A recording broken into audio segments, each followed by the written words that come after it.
Hello friends, welcome to my YouTube channel. ये UPSC CSAT 2023 PYQ series का आखिरी और चौथा पार्ट है।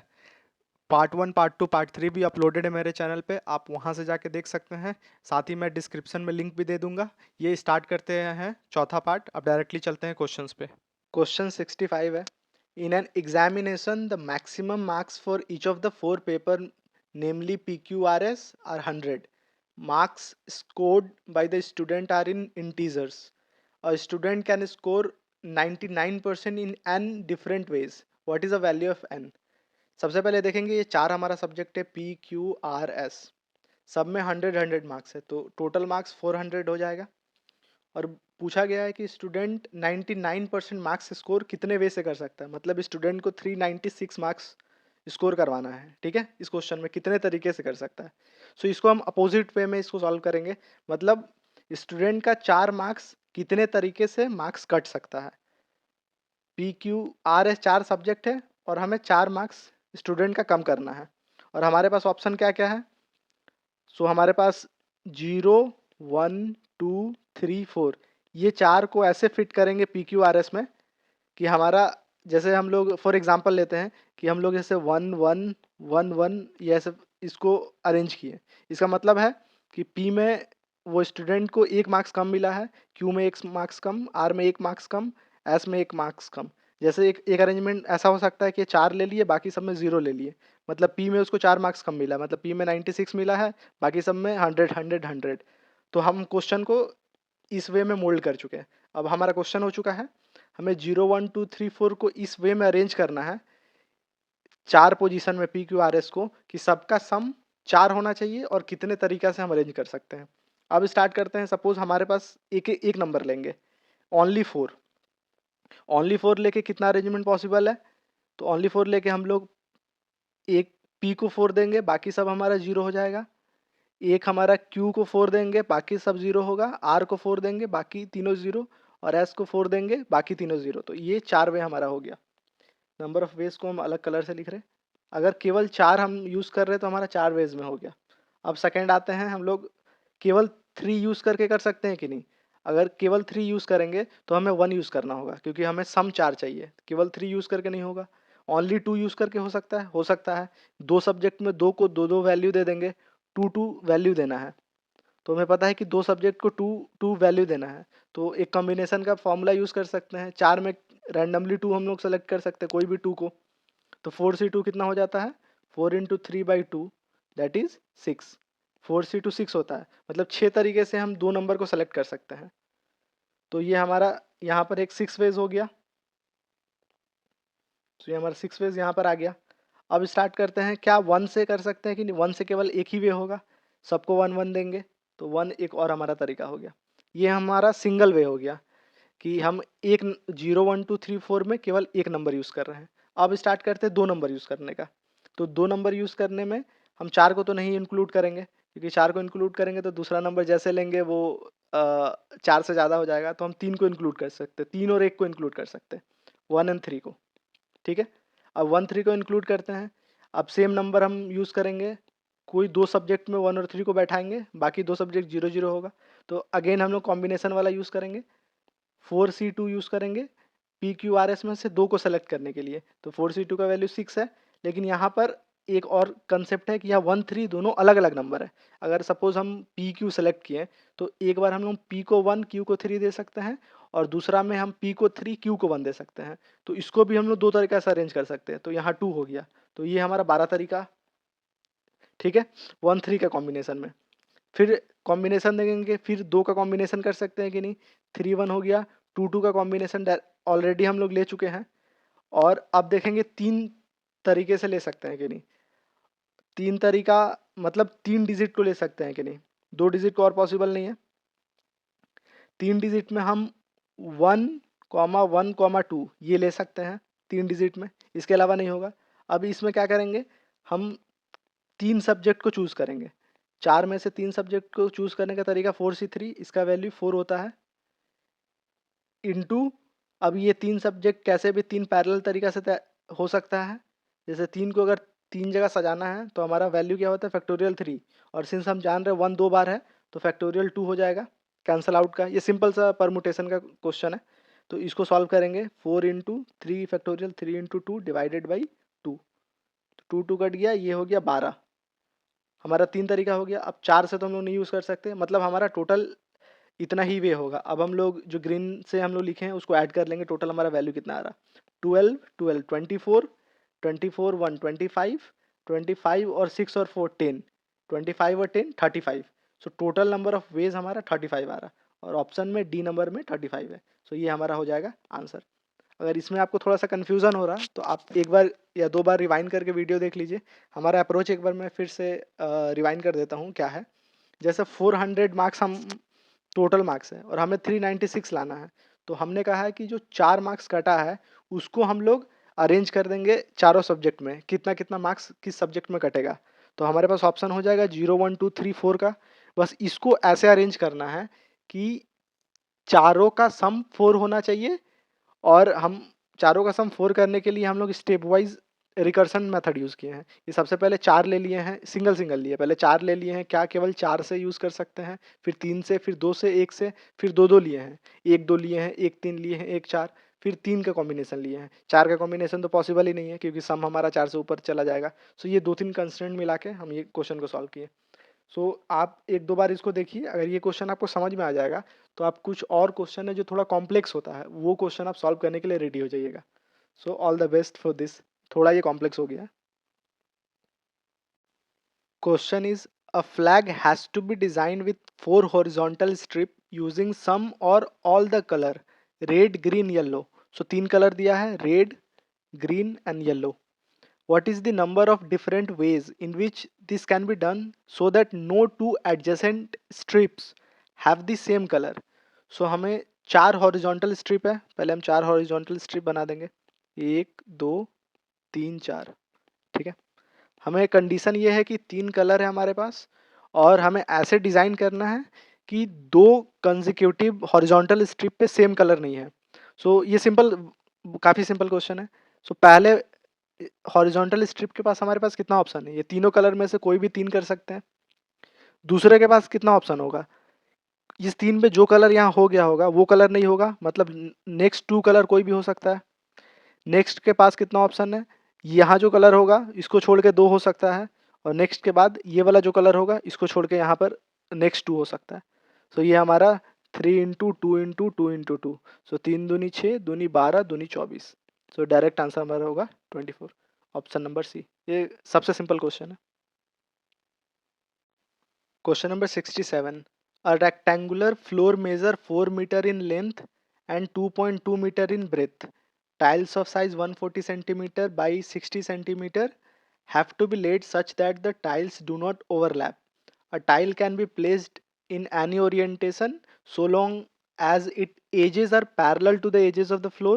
What is the maximum number of tiles that can be accommodated on the floor? इसका मतलब है हमारा रेक्टेंगुलर फ्लोर का मेजर है 4 मीटर बाई 2.2 मीटर, तो इसको सेंटीमीटर में कन्वर्ट करेंगे तो 400 इंटू 220 मीटर का हमारा फ्लोर है। ठीक है, सॉरी मीटर नहीं, सेंटीमीटर का हमारा फ्लोर है, और हमारा टाइल्स का जो साइज़ है वो 140 सेंटीमीटर इंटू 60 सेंटीमीटर का साइज़ है। अब हमें बताना है कि कितना मैक्स टू मैक्स कितना ये जो टाइल्स है इस फ्लोर में हम फिट कर सकते हैं। सो चलिए हम लोग एक डायग्राम बना लेंगे जिसमें हम समझेंगे कितना हम लोग फिट कर सकते हैं। सपोज़ ये हमारा 400 मीटर का साइज़ है, इधर वाला साइड हम 400 मीटर रखते हैं और इधर रखते हैं हम 220 मीटर। सो अब स्टार्ट करते हैं फिल करना, कैसे हम लोग फिल कर सकते हैं कि हम लोग मैक्सिमम फिल कर पाएँ। सपोज़ हम लोग 2 ऐसे पैरेलली डाल देते हैं पहले, ये हमारा सपोज़ 140 हो गया, ये 140 हो गया, और ये 60 हो गया। तो हमारा कितना 140 140 240 हो गया, ये हमारा कितना बच गया 400 माइनस 240, ये 160 बचा हुआ है अभी। ठीक है, 160 बचा है, सॉरी 140 280 है, 120 बचेगा। 120 बचेगा तो हम 60 60 करके 2 ऐसे डाल सकते हैं, ऐसे करके, क्योंकि ये 60 होगा, ये 60 होगा, और ये लेंथ 140 हो जाएगा। ये फिट हो गया, ये 140 है, ये टोटल 120 है हमारा। सो 140 में से 120 गया तो ये हमारा बच गया 80, अभी भी बचा हुआ है, और ये वाला लेंथ जो हमारा बचा हुआ है 120 में से 60 घटा देंगे तो 160 बचा हुआ है। सो अब क्या करेंगे, 160 हमारा बचा हुआ है और ये वाला लेंथ अगर यहाँ तो अभी फिट नहीं किए हैं तो बट ये वाला जो लेंथ हमारा बचा है ये हमारा 120 ये ले लिए हैं और ये 400 है, तो 120 में से 400 गए तो 240 यहाँ भी हमारा बचा हुआ है। अगर 240 बचा है तो हम लोग 60 का जो विड्थ है इसको चार हम ऐसे फिट कर सकते हैं 240 में, 1 2 3 4 ऐसे चार फिट करेंगे तो ये 60 60 60 60 ये 4 फिट हो जाएगा और ये 160 हमारा पूरा है और ये हमारा 140 हो जाएगा। तो अभी भी हमारा ये 20 बच गया, मतलब ये जो एरिया हमारा बच गया, मैं ग्रीन पेन से कर दे रहा हूँ, ये जो एरिया बच गया यहाँ पर कोई टाइल्स नहीं आएगा। इस टाइल्स के अलावा भी देखिए आप कितने टाइल्स फिट कर गए, 1 2 3 4 5 6 7 8 8 टाइल्स आप लोगों ने इतना में फिट हो गया इस 400 इंटू 220 का। सो हमारा आंसर हो जाएगा 8। वन ये AC हो जाएगा हमारा आंसर। सो मैंने ये वाला क्वेश्चन कुछ कुछ कोचिंग इंस्टीट्यूट का देखा था, उन्होंने आंसर 6 लिया है, उन्होंने डायरेक्टली फिट कर दिया है सीधा, तो 6 रॉन्ग आंसर है। तो सही इसका आंसर 8 है। आप यहाँ लॉजिक देखिए, ये कम्प्लीटली फिट मैंने कर दिया है 8 टाइल्स, तो इसका आंसर होगा 8। Question is, there are 5 persons P, Q, R, S, T, each one of whom has to be assigned one task. Neither P nor Q can be assigned task 1. मतलब P और Q को task 1 assign नहीं किया जा सकता। T2 must assign to either R और S. In how many ways the task has been assigned? पहले देख लेंगे कितना टास्क है। सपोज हमारे पास T1 टास्क है, T2 टास्क है। अब हम लोग असाइनमेंट करते हैं कि ये स्टेटमेंट देखते हैं, neither P nor Q can be assign task 1, मतलब P Q जो है इसको टास्क 2 ही असाइन होगा, ये फिक्स्ड हो चुका है, ये यहाँ से चेंजेस नहीं होगा। अब आते हैं, हमारा 3 बचा हुआ है, हमारा क्या क्या बच गया, पी क्यू हो गया, आर एस टी 3 बच गया है। अब हम लोग देखते हैं T2 के पास कितना पॉसिबिलिटी है। T2 के पास हमारे पास तीनों पॉसिबिलिटी है, क्योंकि यहाँ पर लिखा हुआ है T2 मस्ट असाइन इधर R और S। तो T2 को R भी कर सकते हैं, S भी कर सकते हैं, T भी कर सकते हैं, T पे भी रिस्ट्रिक्शन नहीं है। तो T2 के पास 3 पॉसिबिलिटीज़ है। अब देखते हैं T1 के पास कितना पॉसिबिलिटी है। T1 के पास केवल 2 पॉसिबिलिटी है। T तो कर सकते हैं, लेकिन R और S में केवल एक को कर सकते हैं, क्योंकि यहाँ कंडीशन दिया हुआ टास्क 2 में R और S कोई एक जरूर आएगा। तो मैक्स टू मैक्स RS में कोई एक कर सकते हैं और T को कर सकते हैं, मतलब T1 के पास 2 पॉसिबिलिटी है। तो 3 इंटू 2 ये हमारा हो जाएगा 6। ये सिंपल सा क्वेश्चन है, इसका आंसर हो जाएगा A6, और कुछ इसमें नहीं करना था। Question number 69, there are large number of silver coins weighing 2 gram, 5 gram, 10 gram, 25 gram, 50 gram each. Consider the following statement. So पहले देख लेते कितने ग्राम, 2 5 10 25 और 50, हमारे पास इतने ग्राम के कॉइन्स है, वेइंग कॉइन्स है। To buy 78 gram of coins one must buy at least 7 coins. So हमारा पहला स्टेटमेंट है, हमें 78 ग्राम का कॉइन बाई करना है। सो 78 का जो हम लोग यूनिट डिजिट देख रहे हैं 8 देख रहे हैं, तो 50 से हम लोग यूनिट डिजिट तो लाएंगे नहीं, 25 से यूनिट डिजिट नहीं आएगा, 50 से नहीं आएगा, 5 से नहीं आएगा, 2 से यूनिट डिजिट आ सकता है 8, जो कि 2 का कॉइन अगर हम 4 लेते हैं तो हमारा यूनिट डिजिट 8 आ जाएगा। तो 2 इंटू 4, इसका 4 कॉइन हो गया, हमारा वैल्यू 8 हो गया। अभी भी हमें 70 ग्राम और बचा हुआ है, तो 70 ग्राम हम एक 50 का ले लेते हैं और 2 10 का ले लेते हैं। तो टोटल नंबर ऑफ कॉइन ये कितना हो गया, ये 50 8 58 और 20, 78 हमारा वैल्यू हो गया। और टोटल नंबर ऑफ कॉइन, ये 4 कॉइन, ये एक कॉइन 5 कॉइन और ये 2 कॉइन 7 कॉइन, मतलब एटलीस्ट हम 7 कॉइन चाहिए हमें 78 ग्राम ऑफ कॉइन खरीदने के लिए। सो पहला नंबर स्टेटमेंट बिल्कुल सही है। अब आते हैं दूसरा नंबर स्टेटमेंट में, two way 78 gram using this coin one can use less than 7 coin. ये एक ट्रिकी क्वेश्चन है, यहाँ पर लोग फंस जाते हैं, क्योंकि ऊपर वाले में दिया गया है कि अगर 78 ग्राम हमें बाई करना है तो हमें एटलीस्ट 7 चाहिए, और सेम स्टेटमेंट क्यों यहाँ पूछ दिया है कि 78 ग्राम वे करने के लिए one can use less than 7 coin. So generally लोग क्या करेंगे, इसको क्रॉस कर देंगे कि ये गलत है, लेकिन इसे हमें ध्यान से देखना है, इसका सेकेंड अप्रोच कैसे हम इसे सॉल्व करेंगे। सो आप ध्यान से गौर कीजिएगा कि यहाँ लिखा है कि हमें 78 ग्राम वे करना है, तो ये पॉसिबिलिटी हो सकता है कि हम 50 ग्राम वाले कॉइन को एक कॉइन रखें और जो 10 ग्राम का कॉइन है उसको 3 कॉइन रखे, तो इसका टोटल वेट कितना हो जाएगा? 50 और 30, 80 हो जाएगा। ठीक है, एक तरफ हम 80 हो गया, और दूसरे तरफ जहाँ वे कर रहे हैं उसमें अगर हम 2 ग्राम वाले कॉइन को एक रख देंगे तो ये हमारा 78 ग्राम हो जाएगा। हो गया 78। इसका मतलब हम केवल 50 का एक, 10 का 3, 4 कॉइन, और 2 का एक, 5 कॉइन, मतलब 5 कॉइन यूज करके हम लोग 78 ग्राम वे कर लिए हैं।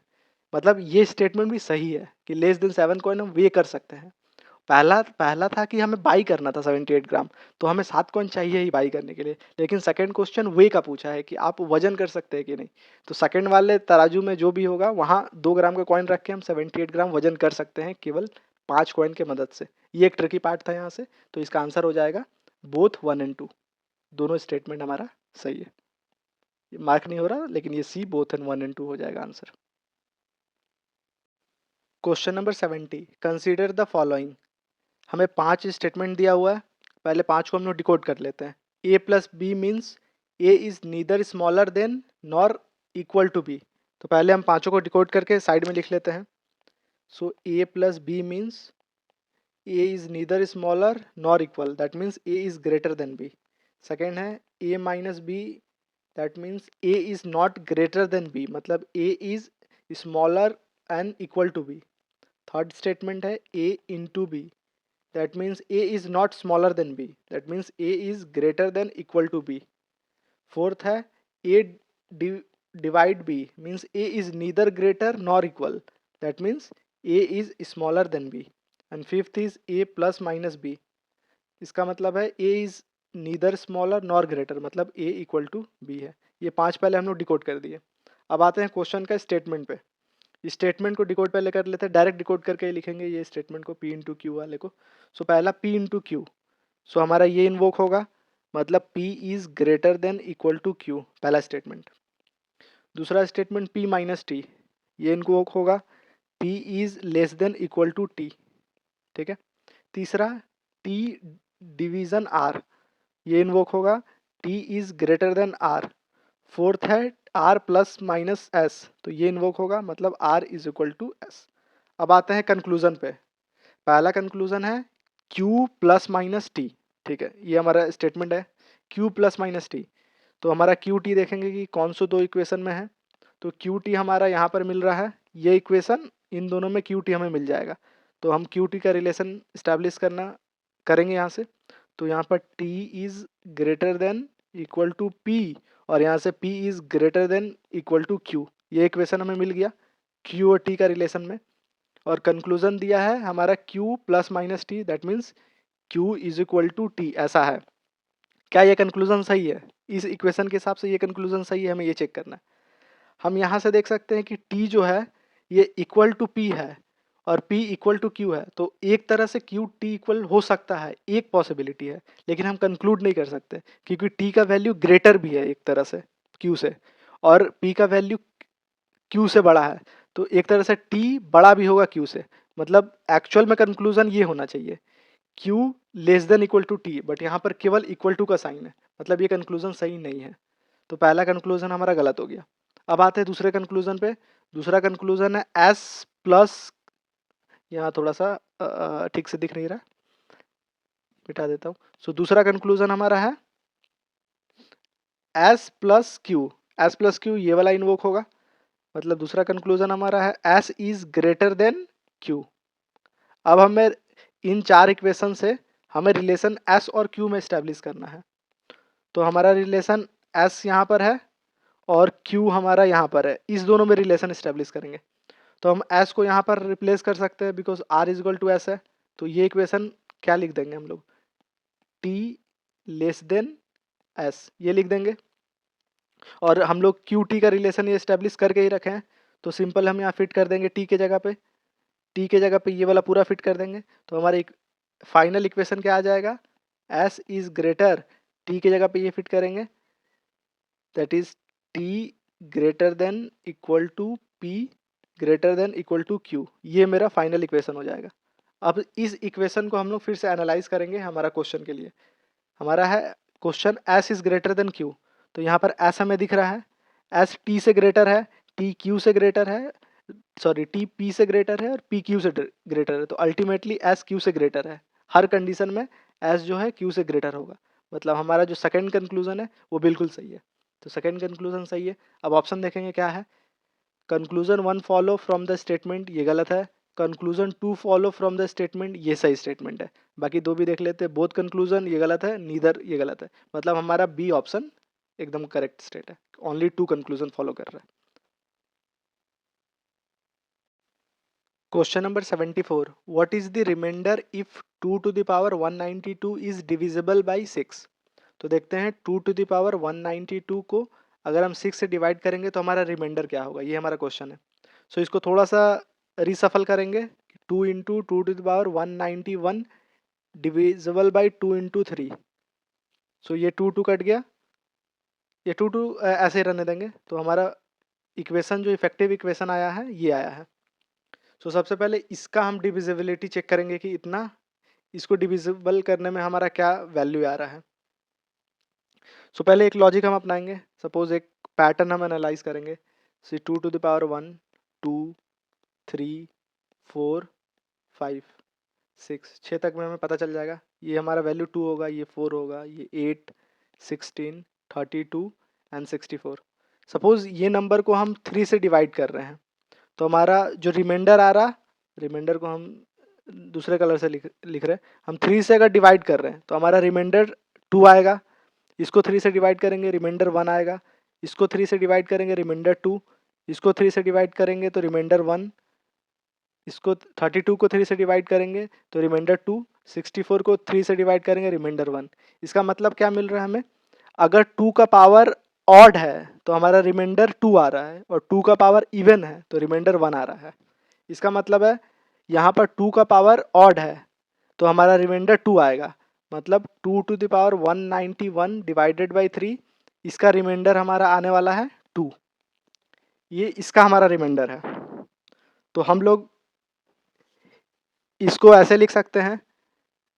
इसको हम लोग रीसफल करके अगर लिखना चाहें तो कोई मान के चलेंगे कि कोई एक्स नंबर मल्टीप्लाई होगा, एक्स बाई 3 डायरेक्टली मल्टीप्लाई है +2, ये हम लिख सकते हैं। ये x जो है ये 3 का मल्टीपल है, 3 इंटू एक्स, और ये +2 हमारा रिमाइंडर है। ठीक है। और अब ये इक्वेशन में हम जो यहाँ पर 2 और 2 मल्टीप्लाई किए थे और डिवाइड किए थे, तो यहाँ पर हम 2 और 2 मल्टीप्लाई और डिवाइड कर देते हैं। ठीक है। तो हमारा इक्वेशन क्या आ गया, ये 6x आ गया प्लस ये 4 आ गया डिवाइडेड बाई 6 आ गया।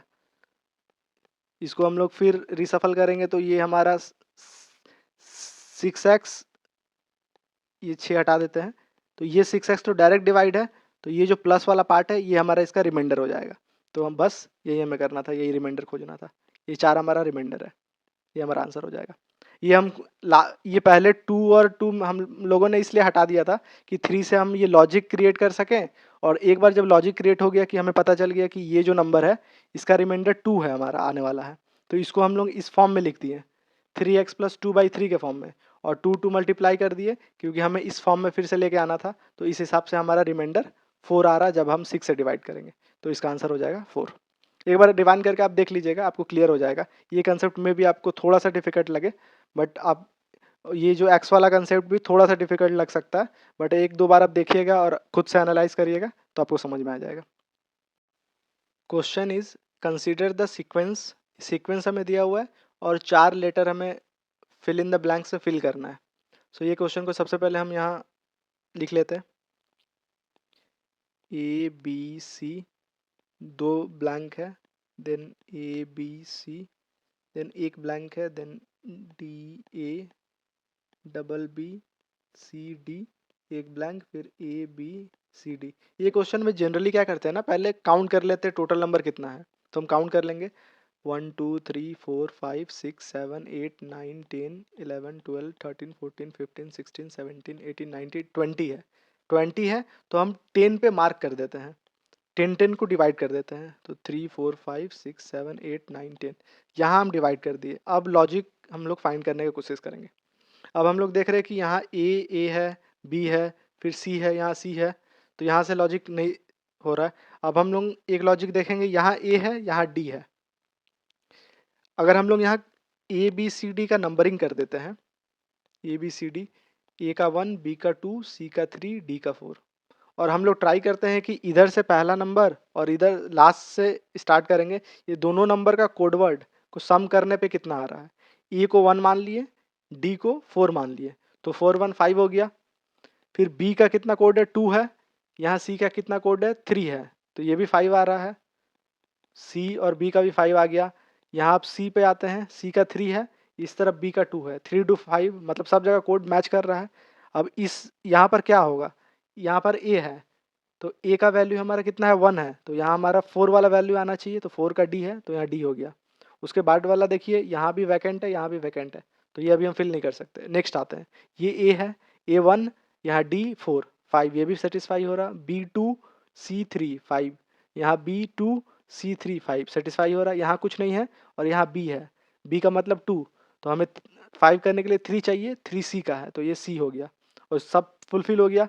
अब हमारा ऑप्शन क्या आ गया है, हमें 1 2 3 4 फिल करना था, तो पहला डी मिल गया, दूसरा हमें नहीं पता है, तीसरा सी मिल गया, चौथा हमें नहीं पता है। और हमें क्या करना है, ये नंबर और ये नंबर, ये दोनों का सम हमें पता है कि 5 होना चाहिए।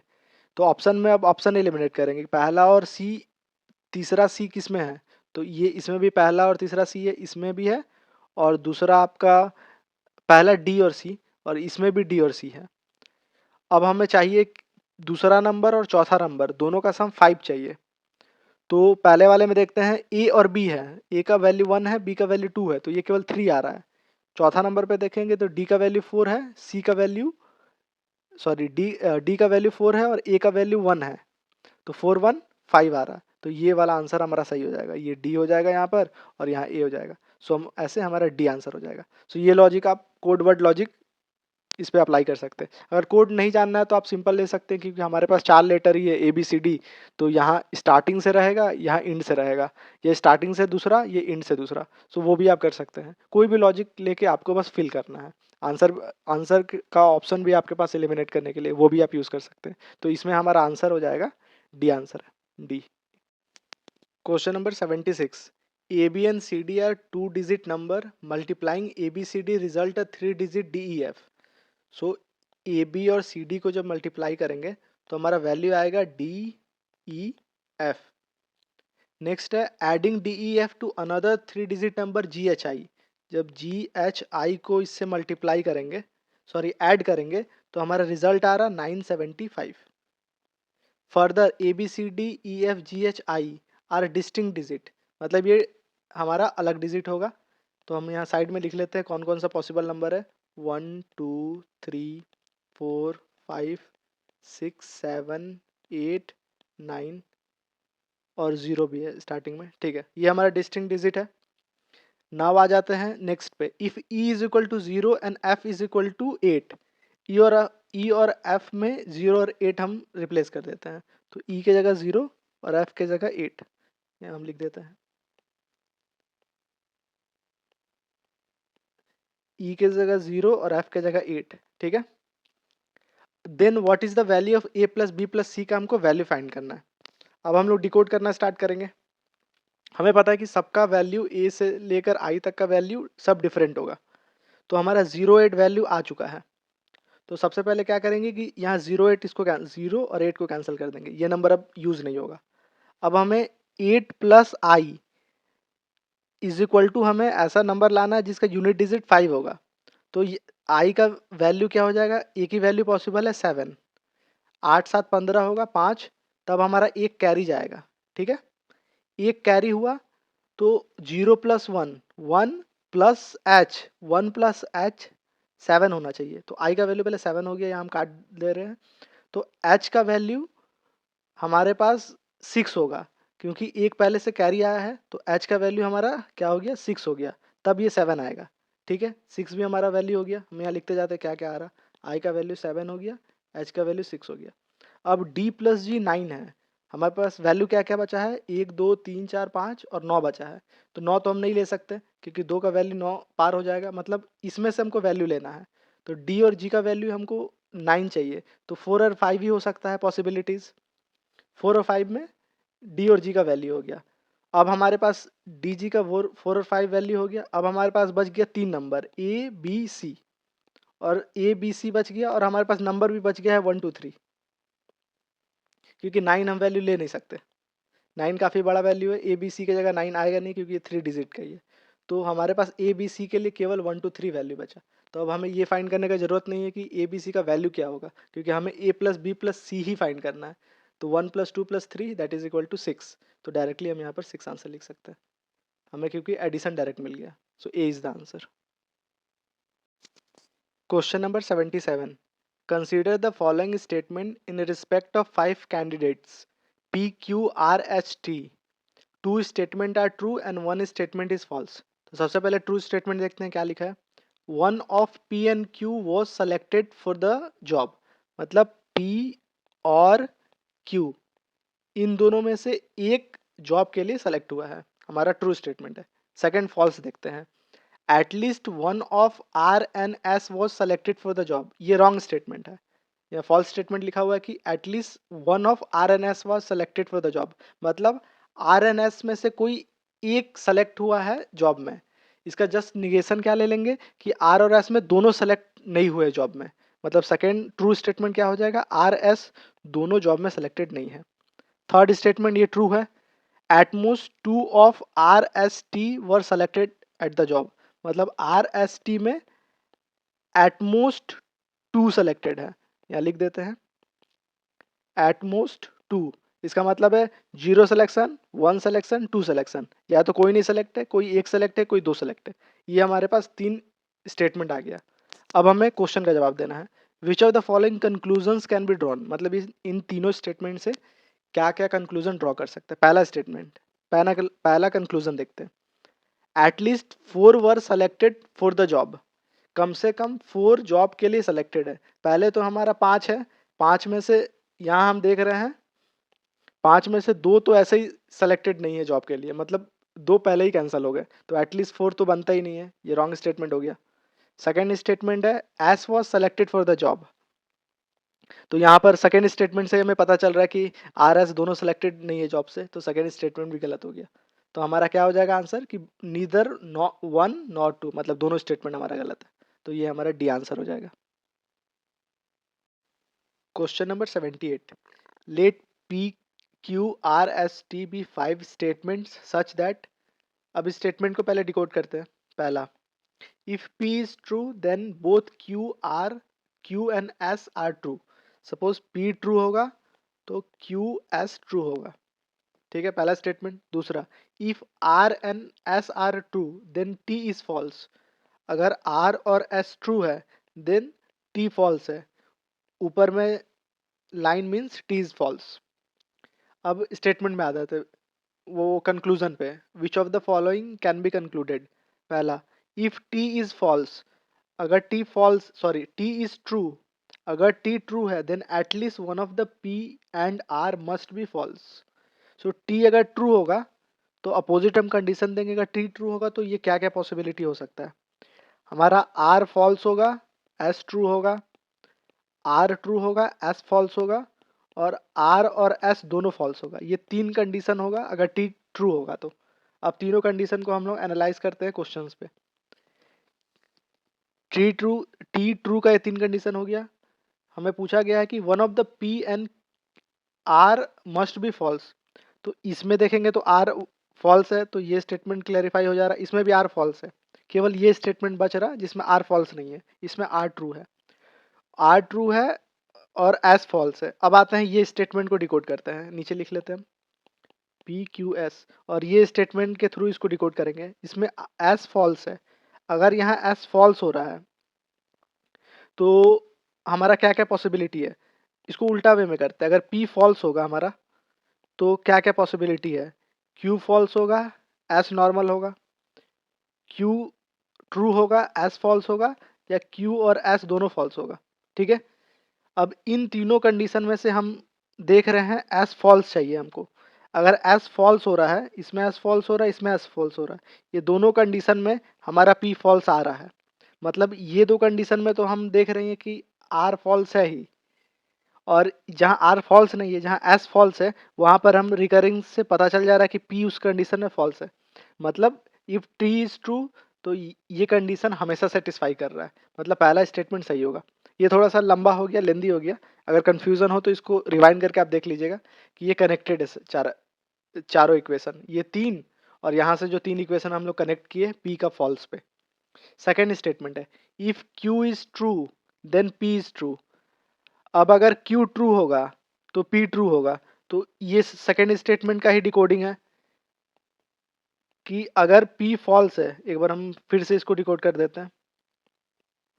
अब पहले वाला भी समझ लीजिएगा कि हम पहला इक्वेशन को डिकोड करते हैं। यहाँ पर हम पी को जस्ट अपोजिट लिखते हैं।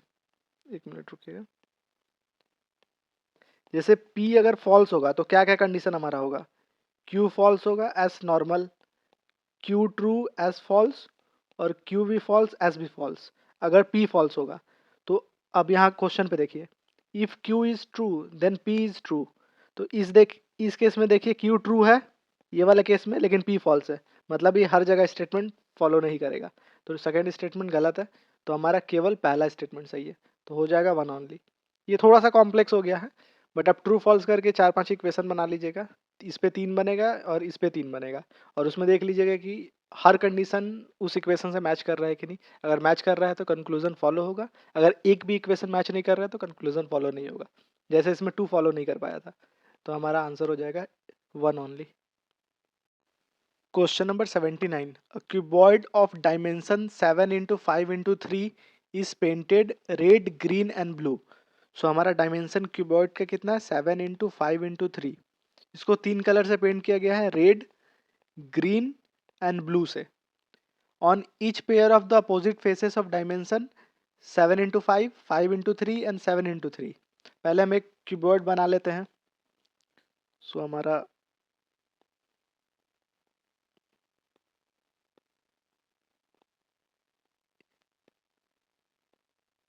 ये हमारा क्यूबॉइड हो गया। अब 7 इंटू 5 इंटू 3 का है। सपोज हमारा 7 इंटू 5 और ये 3 है, ठीक है। सो जो 7 इंटू 5 का साइड है उसे हम रेड से कलर किए हुए हैं, तो हम रेड कर देते हैं 7 इंटू 5 वाले को।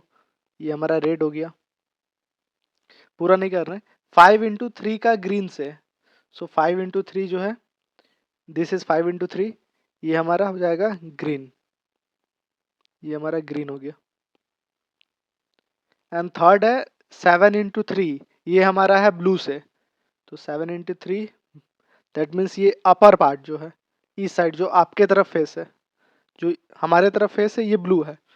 ये हमारा डायमेंशन हो गया। अब क्वेश्चंस पे आते हैं। क्वेश्चन क्या पूछा है, then the cuboid is cut and separated into various cubes each of side length 1 centimetre. Which of the following statement are correct. अब इसको हम लोग ब्रेक करेंगे 1 सेंटीमीटर का साइड लेंथ ऑफ क्यूब से, मतलब 1 इंटू 1 का डायमेंशन का क्यूब से इसको ब्रेक करेंगे। क्वेश्चन पूछा गया there are exactly 15 small cubes with no paint on any faces. तो सबसे पहले देखेंगे कि टोटल नंबर ऑफ क्यूब्स कितना इसमें बन सकता है। तो ये 7 इंटू 5 इंटू 3 कितना होता है, 7 इंटू 5 35, 35 इंटू 3 ये 105 हो जाएगा। सो टोटल 105 क्यूब्स हमारा बनेगा 1 इंटू 1 डायमेंशन का। अब चेक करते हैं कि कितना सारा क्यूब बनेगा जिसमें वन ऑफ द फेस कोई ना कोई कलर होगा ही। अब देखते हैं हमारा सपोज ये वाला फेस देखते हैं। ये जो हमारा फ्रंट फेस है, कलर थोड़ा चेंज कर लेते हैं जिससे आसानी रहे समझने में। यस, सो ये जो हमारा फ्रंट फेस है, इसमें हमारा कितना क्यूब बन सकता है, 7 है, डायमेंशन 7 है और इधर 3 है, मतलब 21 क्यूब बनेगा।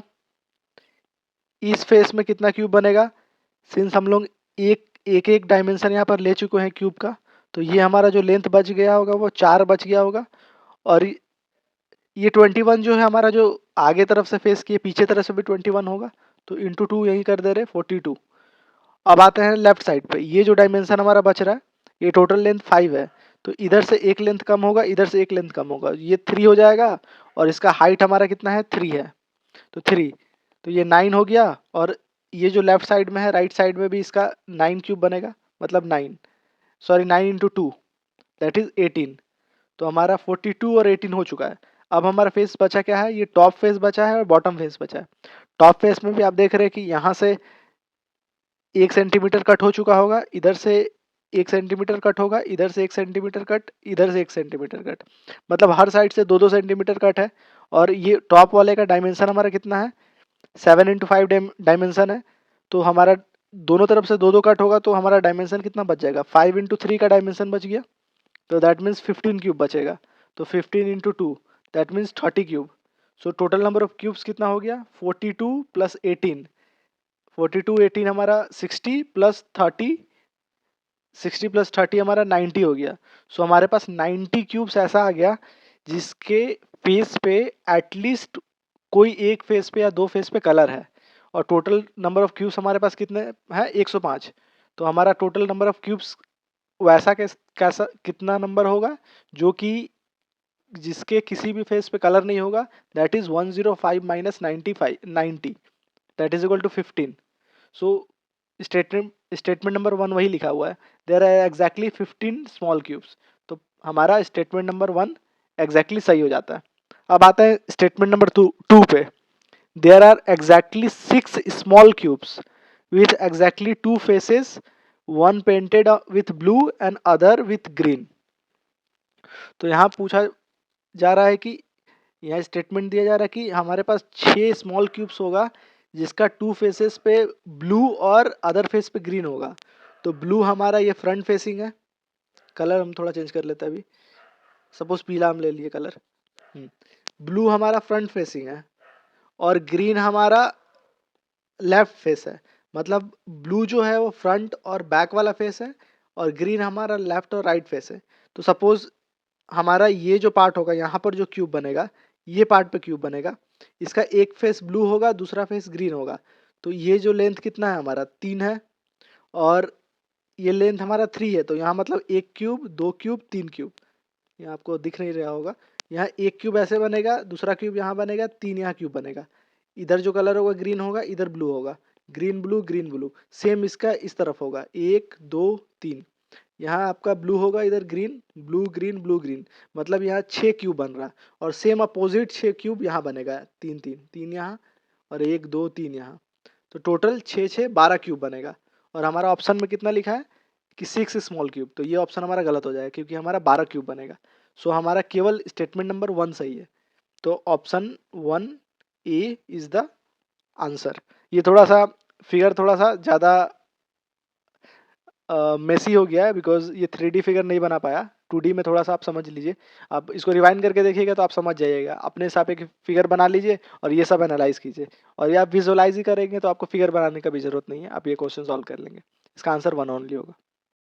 Question number 80, the letter of the word incomprehensibilities are arranged alphabetically in reverse order. How many position of the letters will remain unchanged? So ये क्वेश्चन पूछा है कि हमारा जो लेटर है इनकॉम्प्रिहेंसिबिलिटीज, इसको अगर हम लोग अल्फ़ाबेटिकली रिवर्स ऑर्डर में अरेंज करते हैं तो सेम ऑर्डर में कितना लेटर एग्जैक्टली सेम मैच करेगा। तो सबसे पहले वर्ड लिख लेते हैं, INCOM,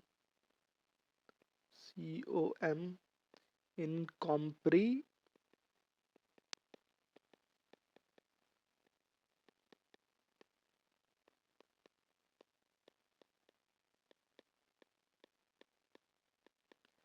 अब हम लोग इसमें देख लेते हैं कितना सारा अल्फ़ाबेट आया है, क्योंकि हमें इसे अल्फ़ाबेटिकली ऑर्डर में सजाना है। तो स्टार्ट करेंगे हम लोग अल्फ़ाबेटिकली ऑर्डर में सजाने के लिए, हम इसे स्टार्ट करते हैं। आई, तो रैंडमली हम सजा रहे हैं। आई सपोज आपका बीच में आ गया, देन एन, एन कहीं यहाँ पर आएगा, सी, सी आपका आगे में होगा, then O, O will be like here, then P, O के बाद M, M is here, then M हो गया, then P, P is something here, then P के बाद आर, आर यहाँ आ जाएगा, आर के बाद देन ई आएगा, E will be somewhat here, then H, E के बाद यहाँ एच आ जाएगा, देन एच के बाद ई अगेन आया तो 2 ई आ चुका है। ई के बाद एच ई हो गया, फिर एन, 2 एन आया। Then S, S will be somewhat here. S के बाद फिर आई आया, आई 2 आ चुका है हमारा। आई के बाद देन एस आई, फिर बी आया, B will be at the front. B के बाद फिर आई, आई 3 हो चुका है हमारा। आई के बाद एल आएगा, एम, एल हमारा फिट होगा एम से पहले। देन आई आया, फिर आई 4 टाइम हो चुका है। Then T, T will be here. Then I again. Then T I E again come, and then S, S again come. So ये हमारा अरेंजमेंट हो गया, अल्फ़ाबेटिकली अरेंजमेंट कर लिए। अब इसको हम लोग फिट करेंगे इस नंबर पे, और हमें इसे अपोजिट वे में फिट करना है। दैट मीन्स रिवर्स ऑर्डर में, जैसे अल्फ़ाबेटिकली ये अरेंज हुआ था, इसको एग्जैक्टली रिवर्स ऑर्डर में हमको फिट करना है। तो सबसे पहले यहाँ बी सी आ गया, तो हम लोग पीछे से फिट करना स्टार्ट करेंगे। यहाँ बी, देन सी, देन 3 बार ई आया है तो ई ई ई, देन एक बार एच है, एच, देन 5 टाइम आई है, 1 2 3 4 5, देन एल है, L, then M, then 2 times N, यहाँ एन हो जाएगा, यहाँ एन हो जाएगा। Then O, O will be, then P, then R, then 2 time S, 2 time S, then T. अब इसमें चेक करेंगे कि कौन सा लेटर कॉरस्पॉन्डिंग लेटर के बराबर ही आया है आफ्टर डूइंग दिस ऑपरेशन। तो हम लोग देख रहे हैं, यहाँ पर मैच करते जाएंगे, नहीं है, यहाँ भी नहीं है। डायरेक्टली हम लोग मैच करते जाएंगे हर एक नंबर। यहाँ एक हमें मैचिंग मिल रहा है, आई आई, एंड सेकंड यहाँ हमें एक मैचिंग मिल रहा है, आई आई। उसके बाद हम देख रहे हैं कहीं भी मैचिंग नहीं मिल रहा है, मतलब 2 मैच ओनली हुआ है। हम लोग रिवर्स अल्फ़ाबेटिकली ऑर्डर अरेंज कर रहे हैं इस नंबर को, तो आंसर हमारा हो जाएगा 2, दैट इज सी। सो ये सिंपल क्वेश्चन था, बस हमें इसे लिख के अरेंज कर देना था, और हमें देख लेना था कि कौन सा लेटर एकदम एग्जैक्टली उसी पोजीशन पे आया है। सो सी इज द आंसर। इस वीडियो के साथ ही हम लोगों ने सीसेट 2023 पीवाईक्यू सीरीज कंप्लीट कर चुके हैं, कंप्लीट एनालिसिस से आंसर देख चुके हैं। और आपको एनालिसिस अच्छा लगे तो आप इस वीडियो को लाइक कीजिए और मेरे चैनल को सब्सक्राइब कीजिए।